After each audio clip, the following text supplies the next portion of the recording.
Greetings, everybody, and welcome to the continuation of the Bat Collection overview.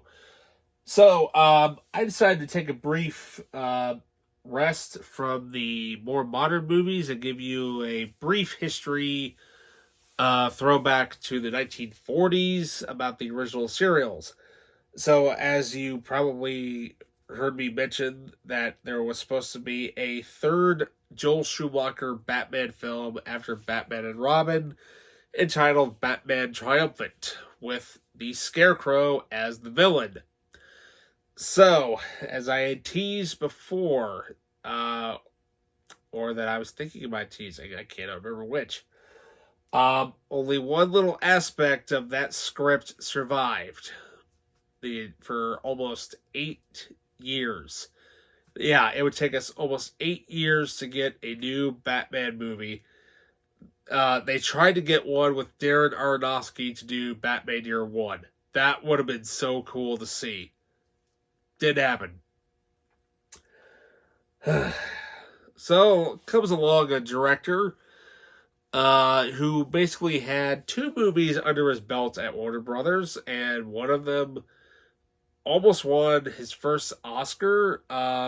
However, his second movie with Warner Brothers had an all-star cast featuring, Robin Williams, the late great Robin Williams, Hilary Swank, and Michael Corleone himself, Al Pacino. And that little movie was entitled Insomnia, which was actually a remake of a Swedish film entitled the same thing. Yes, the remake was also called Insomnia. So Christopher Nolan decided, hey, so what do you guys got going on? What are you trying to get off the ground? Well, we're WB executives. Well, we have this. We're trying to get Batman back up in the air for audiences. Do you have a take on it?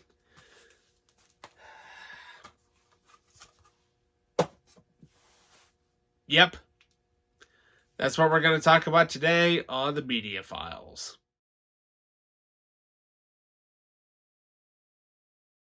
Welcome back. So, with that, Christopher Nolan gave them a pitch, and he decided that, I want to see Batman, still a more realistic take on him. What would Batman kind of look like in today's, using today's technology and what have you. So, after making basically, 3 really good superhero films for Marvel. 1 second. Yep.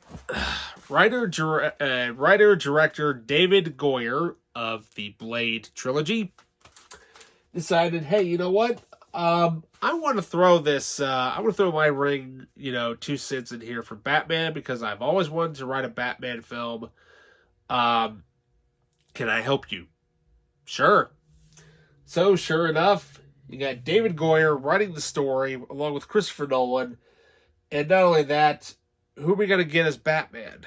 There's so many great actors out there who can play Batman. And sure enough, one of the actors that they had done a screen test for was Cillian Murphy, who was hot off of doing the zombie flick 28 Days Later.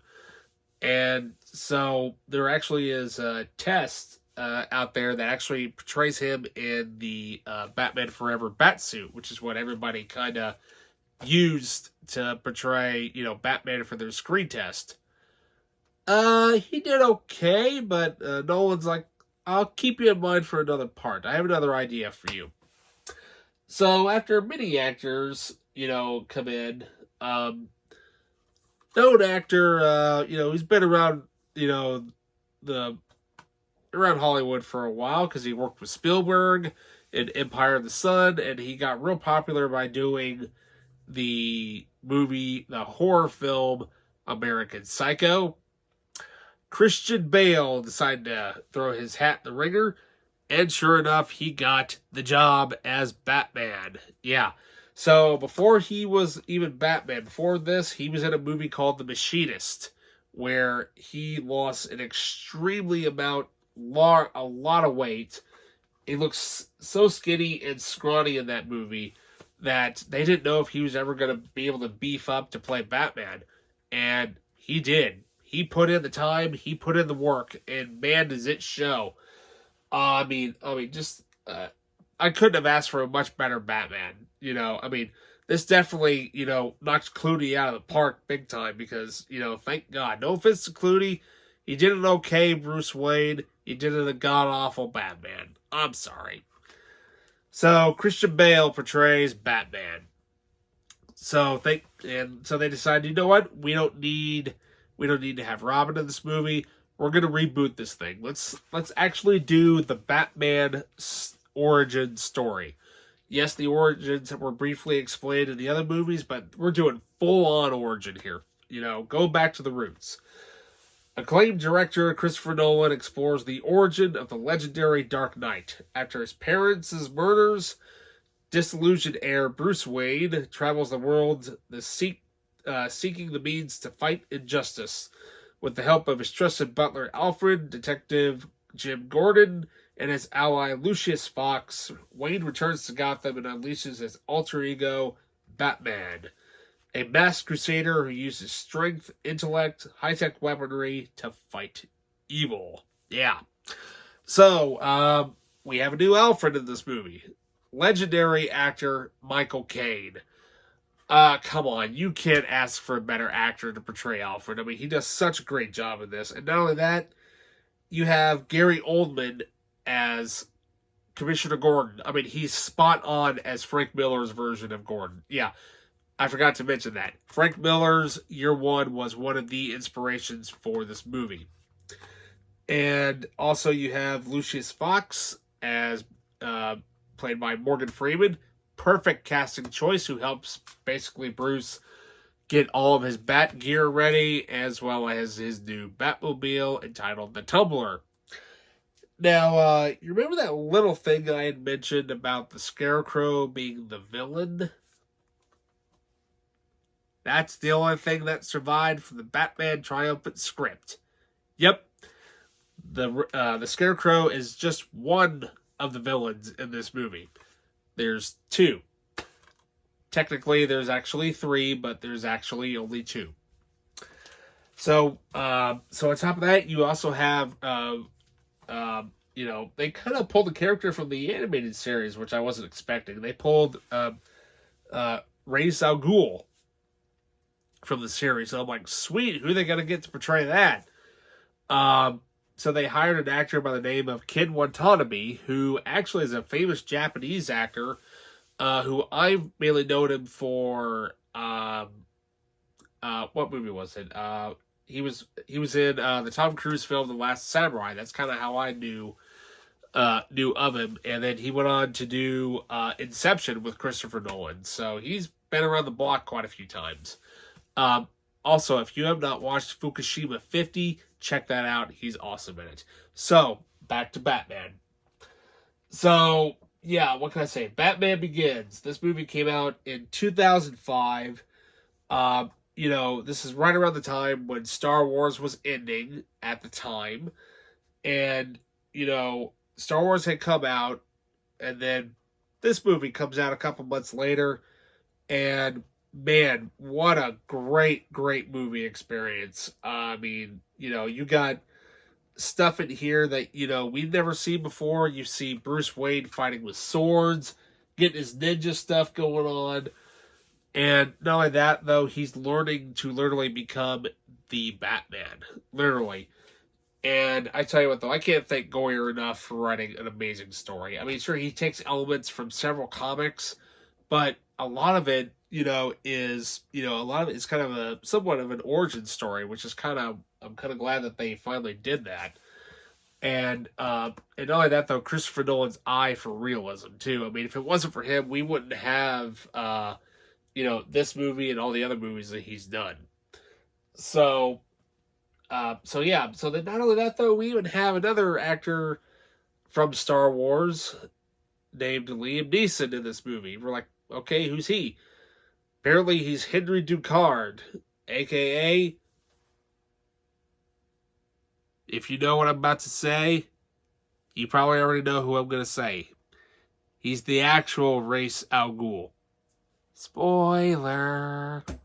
Yeah, I really couldn't give that away without spoiling it, but yes, Liam Neeson is actually the real Ra's al Ghul. Ken Watanabe is basically just a decoy.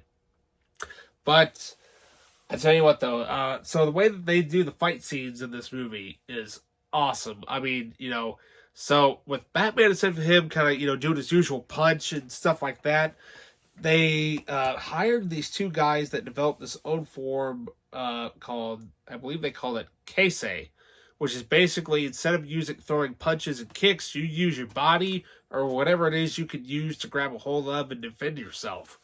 So Batman's basically using his arms, his elbows, his knees, and basically it's almost kind of like the origins that would kind of be set up for, that would take inspiration for the Arkham Knight games that would come out later on. But, I mean, it's just, now, granted, the one thing that people didn't really like is whenever you would see Batman, it's basically, shaky cam.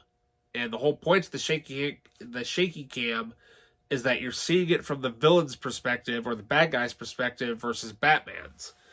Naturally, that would progress and get better as the movies went on.